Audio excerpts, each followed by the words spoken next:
95. Item 7, página 92.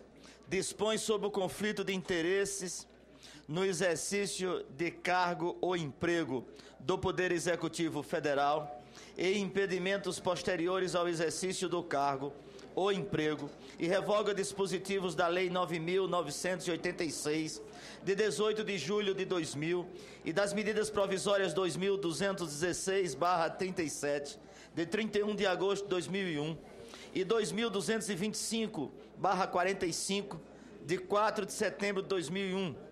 Autoria, Presidência da República. Senador Aloísio Nunes é o relator, favorável ao projeto e pela rejeição da emenda número 1. Concedo a palavra para proferir seu relatório, o senador Aloísio Nunes Ferreira.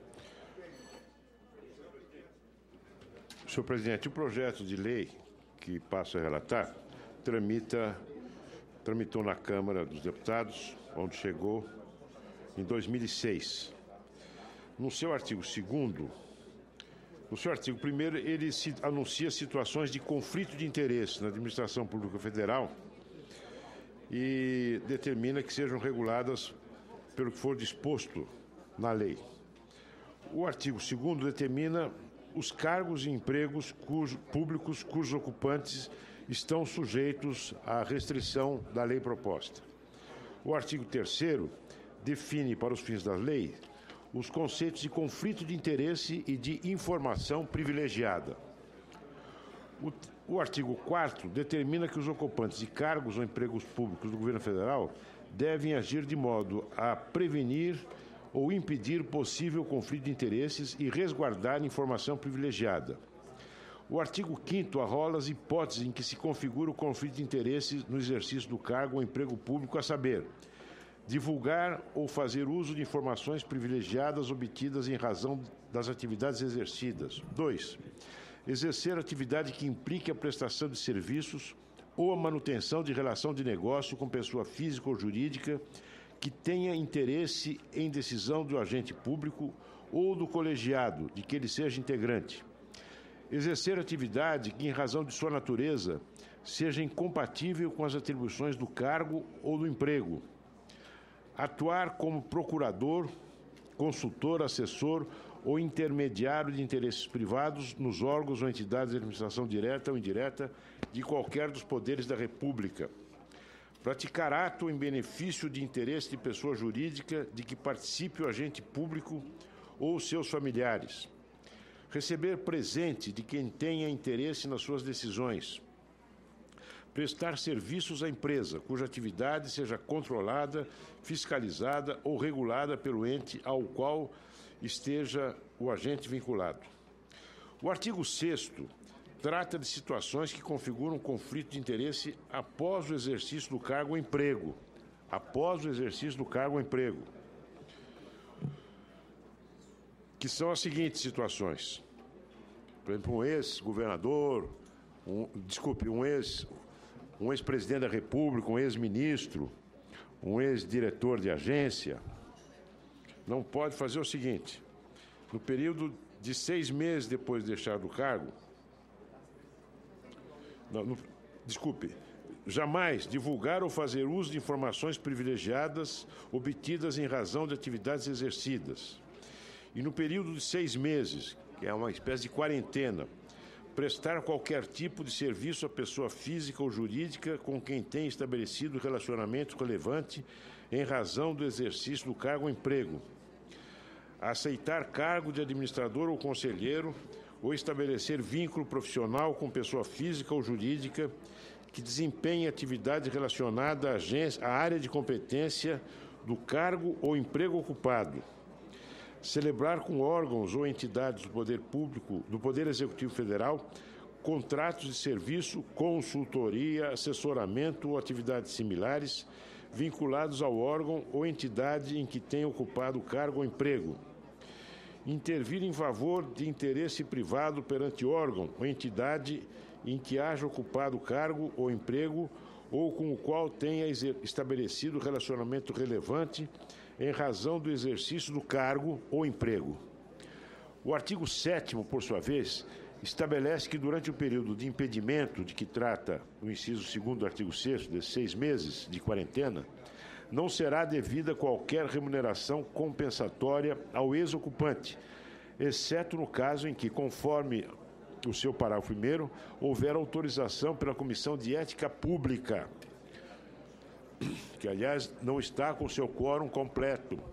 Há claros na composição da Comissão de Ética Pública. Fechado esse parênteses, quando houver autorização da Comissão de Ética Pública, em virtude da impossibilidade do exercício de atividade não conflitante com o desempenho das atribuições do cargo ou emprego anteriormente ocupado. O artigo 8º estatui as competências da Comissão de Ética Pública. O parágrafo único determina que esta comissão atuará nos casos em que envolvam os agentes mencionados no inciso 1 a 4 do artigo 2º, desde o cargo de ministro de Estado até os DAS de nível 5 ou equivalentes, enquanto os demais casos, DAS nível 4 inclusive para baixo, são tratados pela Controladoria Geral da União. O artigo 9º estabelece alguns deveres funcionais para os agentes públicos, mencionados no artigo 2º. E nas disposições finais, temos que o artigo 10º estabelece os mandamentos os mandamentos contidos no artigo 5º e 6º, 4º e 5º, melhor dizendo, bem como no inciso 1º do artigo 6º, a todos os agentes públicos no âmbito do Poder Executivo Federal. E o artigo 11, por seu turno, determina que os agentes públicos mencionados nos incisos 1 a 4 do artigo 2º deverão ainda divulgar diariamente, por meio da internet, a sua agenda de compromissos públicos. O artigo 12 estabelece que a prática pelos agentes públicos dos atos previstos no artigo 5º e 6º implicará improbidade administrativa na forma da Lei 8429 de 92, quando não caracterizada qualquer das condutas descritas nos artigos 9º e 10º daquela lei.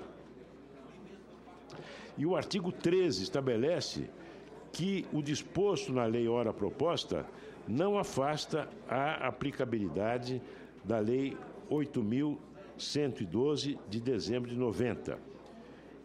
E o artigo seguem-se as cláusulas de vigência, data da publicação e as cláusulas revogatórias. Na Câmara dos Deputados, a proposição foi aprovada nas comissões competentes, mas somente prosperou uma subemenda à emenda 1 da Comissão de Trabalho, a qual, já absorvida no texto enviado à Câmara, altera de 5 para 6 meses o prazo estabelecido no artigo 6º, inciso 2 da proposição. Nesta comissão foi apresentada uma única emenda no prazo regimental de autoria da ilustre senadora Lúcia Vânia.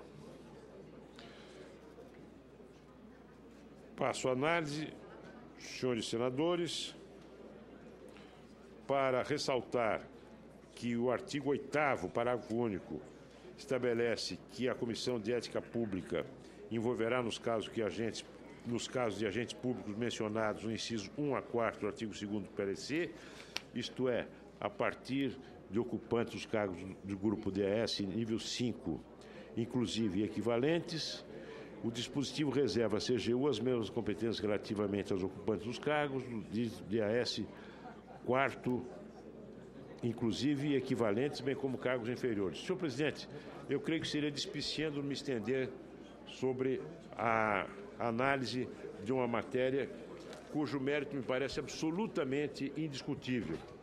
Eu, inclusive, conversando com os integrantes da Advocacia Geral da União e com o próprio ministro, eu desisti de apresentar uma outra emenda que visaria apenas um aperfeiçoamento técnico, na minha opinião, para evitar que a matéria volte à Câmara e possa ser aprovada e entrar em vigor, tão logo o Senado dê o seu assentimento.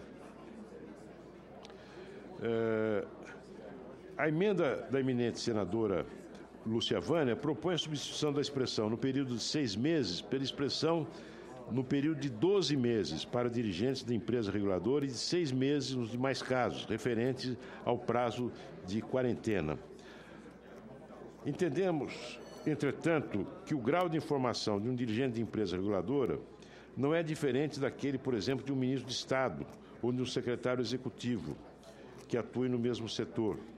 Por outro lado, não vemos razão para atribuir custo adicional ao Estado no intuito de garantir o pagamento de honorários aos ex-dirigentes de agências reguladoras por um período de 12 meses. Então, eu, com todo respeito à iniciativa e louvando o ânimo da senadora ao apresentar essa emenda, eu rejeito a emenda para estabelecer para todos o prazo de 6 meses de quarentena. Portanto, o meu voto é pela aprovação do projeto de lei da Câmara com a rejeição da emenda número 1.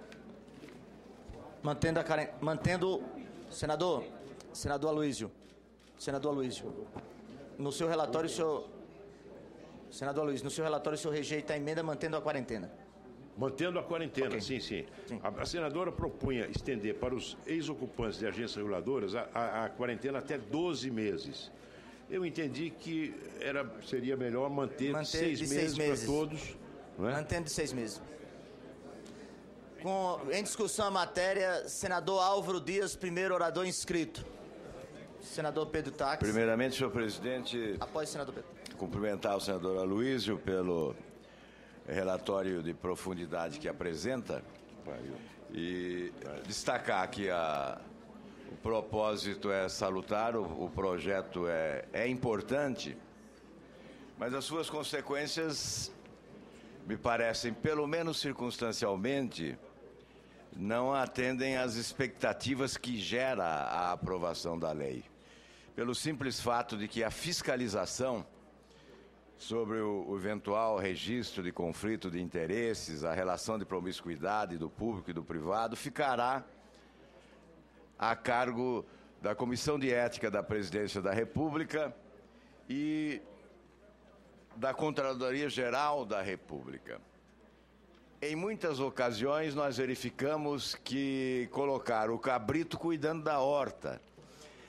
Quem constitui a Comissão de Ética é a Presidência da República e o governo muitas vezes se caracteriza por ser um clube de amigos. Então, a autoproteção, a proteção da reciprocidade. Quantas representações a oposição já encaminhou a essa comissão de ética e qual o resultado de todas elas? Sempre a frustração, a complacência prevalece. A cumplicidade prevalece. Mas há um fato curioso, senador Aloysio. A primeira vítima desta lei deveria ser o seu autor. O autor dessa proposta é o ex-presidente Lula. Hoje ele deveria ser investigado pela Comissão de Ética da Presidência da República, porque há denúncias de que está havendo aí essa relação de promiscuidade do público e do privado. O ex-presidente estaria obtendo vantagens em razão do exercício da função de presidente da República, nas suas viagens ao exterior patrocinadas por empreiteiras de obras públicas. E com a participação do corpo diplomático em vários países, a auxiliá-lo numa atividade eminentemente privada. Portanto, há um conflito de interesses, o interesse público e o interesse privado. O ex-presidente no exercício de uma atividade eminentemente privada e os mecanismos públicos a seu dispor, com recursos públicos, a sustentá-lo em suas viagens no exterior. Portanto, senhor presidente, nós vamos apoiar o relatório do senador Aloysio, que é competente. O projeto é bom.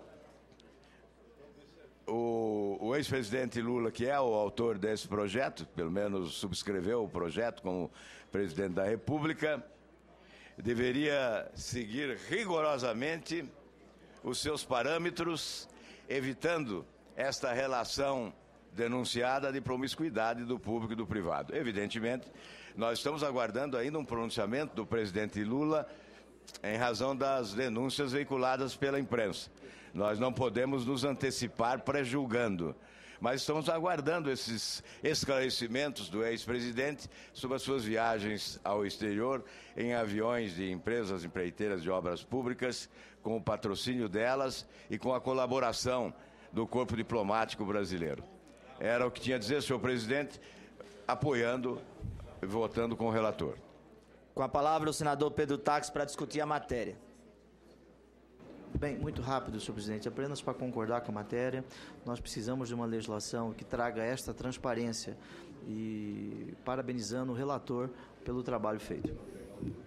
Agradeço a Vossa Excelência, até porque hoje nós estamos com uma sessão, todo mundo tem compromissos. Senhor presidente, apenas eu queria retificar minha intervenção. Na verdade, o meu diálogo a respeito dessa matéria se deu não com o ministro da AGU, mas com o ministro da CGU, com o ministro Age. Feita a retificação. Sérgio Souza pediu para discutir. Senhor presidente, bem rápido. Eu entendo que o projeto é extremamente meritoso e eu quero louvar a iniciativa do presidente Lula em ter encaminhado esse projeto ao Congresso Nacional. E Vossa Excelência, senhor presidente, que foi presidente de uma CPI que recentemente tratou de assuntos muito próximos ao que nós estamos discutindo aqui. Nada mais justo, louvável então a iniciativa. Parabéns, senadora Luísio, pelo brilhante relatório. Senador José Pimentel, para discutir. Senhor presidente, eu quero parabenizar o senador Aloysio Nunes Ferreira pelo seu parecer e registrar de que essa propositura chegou aqui no Congresso Nacional em 2006. Portanto, que não é o caso do senador Aloysio Nunes, ficou na Câmara um tempo muito longo. E muitas vezes, quando a gente critica as medidas provisórias, é em face também dessa morosidade do processo legislativo. Portanto, a matéria dessa magnitude, de suma importância para o Estado republicano, ficou aqui basicamente 6 anos na sua tramitação. É evidentemente que o Senado... Permite uma parte, senador? Pois não. Também aí preguiça da maioria parlamentar. Favorável, caudalosa, enorme, mas que não se apressou para votar o projeto do presidente Lula em tempo hábil. Eu quero registrar que é uma questão interna nossa, que nós criticamos muitas medidas provisórias e com razão, mas na parte legislativa, quando vem para que nós possamos exercer na plenitude o nosso exercício do mandato, nem sempre a gente corresponde à mesma agilidade. Evidentemente que o relator, o senador Aloysio Nunes Ferreira, foi diligente no seu prazo e cumpriu aquilo que o regimento determina. Quero registrar também de que, com a criação da CGU, da Controladoria Geral da União, e um conjunto de normas que estão sendo implantadas, permitiu ao Brasil ser mais ágil na apuração de determinados desvios de conduta e, acima de tudo, um conjunto de normas que aqui chegam. Nessa mesma época do segundo governo Lula, foi encaminhado ao Congresso Nacional um outro projeto alterando o Código Penal, equiparando uma série de crimes praticados pelo servidor público e que envolve o setor empresarial, ou seja, a pessoa jurídica, nos mesmos crimes que a gente espera que possamos agilizar. Esse projeto de lei ainda está na Câmara Federal. Eu sei que o senador Pedro Taques tem uma iniciativa legislativa no mesmo sentido, mas são um conjunto de normas que tem como objetivo tornar mais transparente o poder público. Muito obrigado, senhor presidente. Só para informar Vossas Excelências, o boletim de ação legislativa demonstra que na Comissão de Constituição e Justiça esse projeto, com o recesso, demorou apenas 7 meses de tramitação. Agradeço a diligência do senhor relator Aloysio Nunes Ferreira. No Senado, senador Roberto Requião, depois Pedro Simão.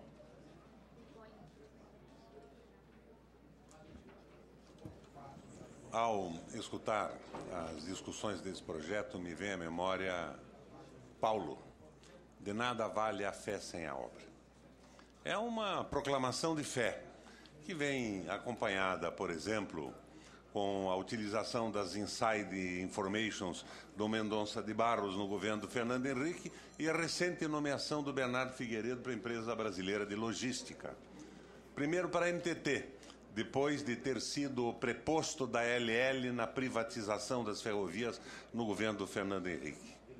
Me vem à memória São Paulo e me vem à memória também Renieiros, com o seu extraordinário livro a simulação na luta pela vida. É evidente que isto é uma profissão de fé sem nenhuma base lógica. Quarentena de 6 meses. Só se o sujeito fosse confinado a uma cela indevassável sem comunicação. Porque as informações podem ser passadas de maneira informal, sem a participação direta. Acho que a medida e a discussão são absolutamente inócuas. Mas, para não dizer que eu sou contra a moralidade, adianto o meu voto a favor dessa brincadeira. Senador Pedro Simão.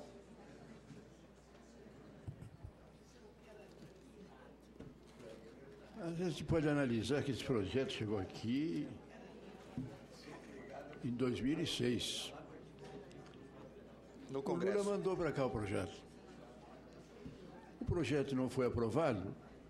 Ele usou os aviões ali, ele mandou o projeto. Eu acho que tem culpa nossa de não ter votado. Um projeto dessa natureza, com essa importância, era um projeto para entrar aqui e sair na mesma hora. Agora, um projeto desse, ficar numa gaveta não sei quanto tempo, o Lula ficou lá esperando ainda. Cada vez que pedia um avião para ele tal, ele dizia: como é que está o meu projeto lá? Ainda não foi aprovado. Então pode. Eu acho que temos que reconhecer que um projeto dessa natureza vai ser. Vou aprovar agora, repara, Vossa Excelência, como o Lula vai até pedir desculpa. Olha, mas eu tive a ideia, porque quem teve a ideia foi ele. Nós é que ficamos com o projeto na gaveta. Com essa ideia do Requião, a rigor certa, da gente fazer uma coisa que parece que a gente tem certeza que não vai acontecer, se aprova, termina não se aprovando o projeto. Mas nós estávamos enganados. O Lula tinha a melhor das intenções, ele mandou o projeto para cumprir. Agora, como é que ele ia cumprir se nós não votamos o projeto? É verdade que, de certa forma, esse é o tipo de projeto que não precisava nem vir a casa. É uma questão de princípio que o governo que é sério, que é responsável, não precisa lei para não fazer isso. A lógica do bom senso de um governo sério, ele faz isso independente da lei. Agora, o Lula quis botar na lei. Veio para cá e ficou 3 anos parado. Então, vamos comunicar a presidente que agora a lei foi votada. Que também foi fruto dessas coisas que nós tivemos um fato que foi notícia internacional. A nossa presidente foi para a posse do novo Papa e acho que fez muito bem ir, foi um ato altamente positivo. Agora, eu acho que a embaixada das mais bonitas que se tem no mundo é a embaixada do Brasil na Itália. 3 papas já moraram lá. No entanto, ela estava fechada, não abriu porque o ministro não estava lá. Não me consta que o embaixador não estava lá. Não me consta que o embaixador seja um faxineiro. Não estava o embaixador, mas a embaixada estava lá, estava funcionando. E daí aí 54 pessoas. E parar no hotel mais granfino do Vaticano foi até um serviço que a imprensa toda comentou entre o discurso do novo Papa falando em pobreza e a presença da nossa presidente levando a riqueza. Eu acho que se deve votar favorável, presidente. Mas como ele está meio esquecido, eu pediria a Vossa Excelência a gentileza de mandar um ofício ao presidente da República dizendo: olha, o projeto agora está aprovado. Senhor presidente, Aloysio.